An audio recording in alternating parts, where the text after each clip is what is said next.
1 Corinthiens chapitre 4. Ainsi qu'on nous regarde comme des serviteurs de Dieu, de Christ et des dispensateurs des mystères de Dieu.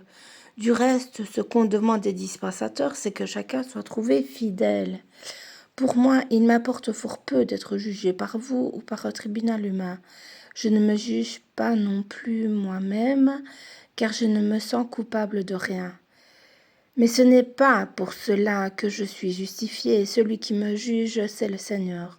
C'est pourquoi ne jugez de rien avant le temps jusqu'à ce que vienne le Seigneur, qui mettra en lumière ce qui est caché dans les ténèbres, et qui manifestera les desseins des E2SEINS des cœurs. Alors, chacun recevra de Dieu la louange qui lui sera due.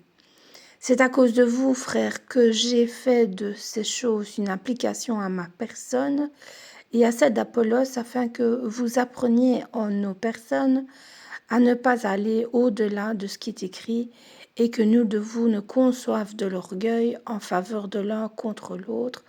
Car qui est-ce qui te distingue? Qu'as-tu que tu n'aies reçu?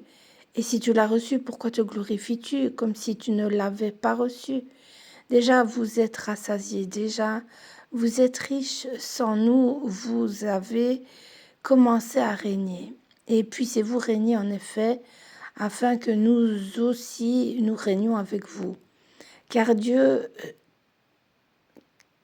ce me semble, a fait de nous apôtres les derniers des hommes, des condamnés à mort, en quelque sorte, puisque nous avons été un spectacle au monde, aux anges et aux hommes.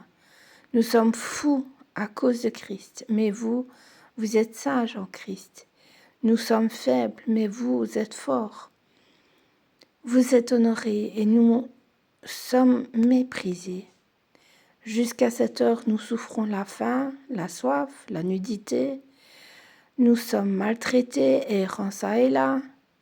Nous nous fatiguons à travailler de nos propres mains.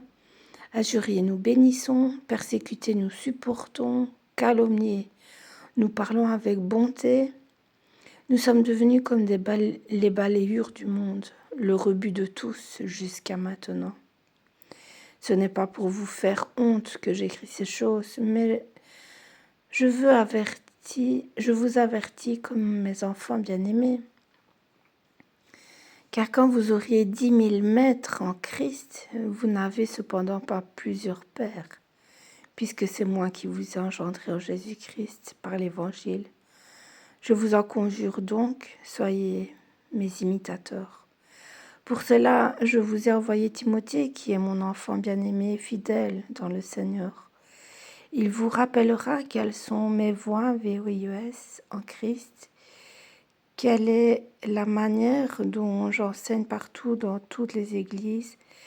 Quelques-uns se sont enflés d'orgueil, comme si je ne devais pas aller chez vous, mais j'irai bientôt chez vous, si c'est la volonté du Seigneur, et je connaîtrai non les paroles, mais la puissance de ceux qui se sont enflés, car le royaume de Dieu ne consiste pas en paroles, mais en puissance. Que voulez-vous? Que j'aille chez vous avec une verge ou avec amour et dans un esprit de douceur?